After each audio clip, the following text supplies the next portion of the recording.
નમસ્કાર વિદ્યાર્થી મિત્રો, સ્વાગત છે તમારું તમારી પોતાની યુટ્યુબ ચેનલ માય ક્લાસમાં. આજે આપણે ભણીશું ધોરણ 7 વિષય સંસ્કૃત સ્વાપોથીમાં પાઠ 1 વંદના. વંદના એટલે કે નમસ્કાર. ચાલો વિદ્યાર્થી મિત્રો, સ્વાધ્યાય પોથી પૂરીશું. પહેલા પ્રશ્નો છે, સાચો વિકલ્પ પસંદ કરી તેનો ક્રમ અક્ષર સામે ચોરસમાં લખો. પેલું, કઈ દેવીને વારંવાર નમસ્કાર કરવામાં આવ્યા છે તેમાં લખો. એ સર્વ પ્રાણીઓમાં વિદ્યારૂપી રહેલી દેવીને. બીજું, કવિ કઈ માતાને પ્રણામ કરે છે તો લખો. સી, સંસ્કૃત બોલનારી માતાને. ત્રીજું, કવિ દીવાની જ્યોતને શું કરવા પ્રાર્થે છે તેમાં લખો. શુભ અને કલ્યાણ કરવા. ચોથું, દીવાની જ્યોત શું કરે છે તો લખો. શત્રુની બુદ્ધિનો નાશ કરે છે. મૂંગાને બોલતો કોણ કરે છે તો લખો. શ્રી વિષ્ણુ ભગવાનની કૃપા. છઠ્ઠું, પાંગડાને પહાડ ઓળંગવાની શક્તિ કોણ આપે છે તેમાં લખો. શ્રી વિષ્ણુ ભગવાનની કૃપા. ધ્યાયામી સંસ્કૃતમ તેમાં લખો. સમયક. મુકમ કરોતી શ્લોકમાં કવિ કોને નમસ્કાર કરે છે તેમાં લખો. શ્રી વિષ્ણુ ભગવાનને. પઠામી એમાં લખો. સંસ્કૃતમ નિત્યમ.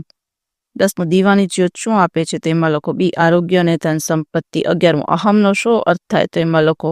બી, હું. પછીની ખાલી જગ્યા છે.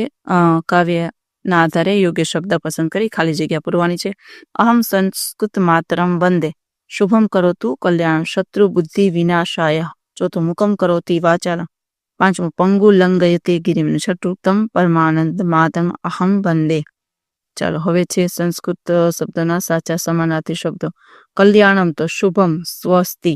ધનમ તો કે વિત્તમ. બુદ્ધિ તો કે મતિ અથવા ઘી. ગિરી તો એમાં લખો શૈલ અને પર્વત. માધવ તો કે હરિ અને વિષ્ણુ.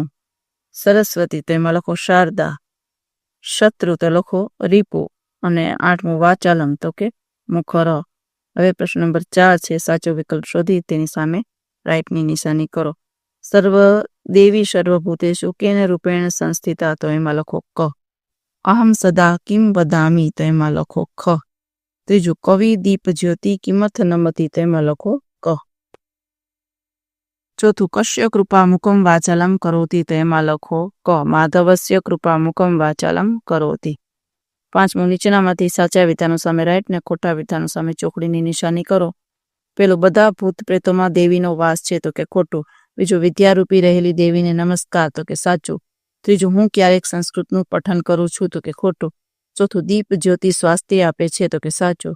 5મું, સર્વ દેવોની દયા સૌને પહાડ પર ઓળંગાવે છે તો કે ખોટું. વિષ્ણુ ભગવાનની કૃપા મૂંગાને પણ બોલતો કરી શકે છે તો કે સાચું.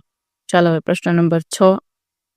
એક વાક્યમાં ગુજરાતી ઉત્તર લખો. પેલું, કેવી દેવીને નમસ્કાર કરવામાં આવે છે તો લખો. વિદ્યારૂપી દેવીને નમસ્કાર કરવામાં આવે છે.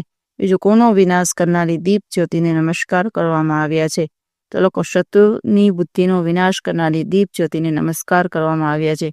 ત્રીજું, ભગવાનની કૃપાથી મૂંગા અને પાંગડાને શો ફાયદો થાય છે તો લખો. ભગવાનની કૃપાથી મૂંગા બોલતા થાય છે અને પાંગડા પહાડ ઓળંગી શકે છે. પ્રશ્ન નંબર 7 છે, નીચેના શ્લોકોનો ગુજરાતીમાં અનુવાદ કરો. ચાલો લખો. હું સીધો અનુવાદ બોલું છું. હું હંમેશા સંસ્કૃત વાંચું છું. હું હંમેશા સંસ્કૃત બોલું છું. હું સારી રીતે સંસ્કૃતનું ધ્યાન ધરું છું. હું સંસ્કૃત ભાષા રૂપી માતાને વંદન કરું છું. બીજું, હે દીવાની જ્યોત, શુભ કલ્યાણ, સ્વાસ્થ્ય અને ધન સંપત્તિ કર. શત્રુઓની બુદ્ધિના વિનાશ માટે તને નમસ્કાર હો.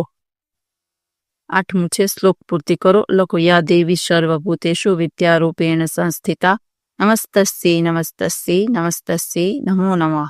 બીજું છે, મુકમ કરોતી વાચાલમ પંગુ લંઘયતે ગિરિમ યત કૃપા તમ વંદે પરમાનંદ માધમ. ચાલો વિદ્યાર્થી મિત્રો, આજના વિડીયો લેક્ચર માટે જો તમને આ વિડીયો ગમે તો લાઈક કરશો, તમારા મિત્રો સાથે શેર કરશો, મારી ચેનલને સબસ્ક્રાઈબ પણ કરશો. આવી જોઈએ.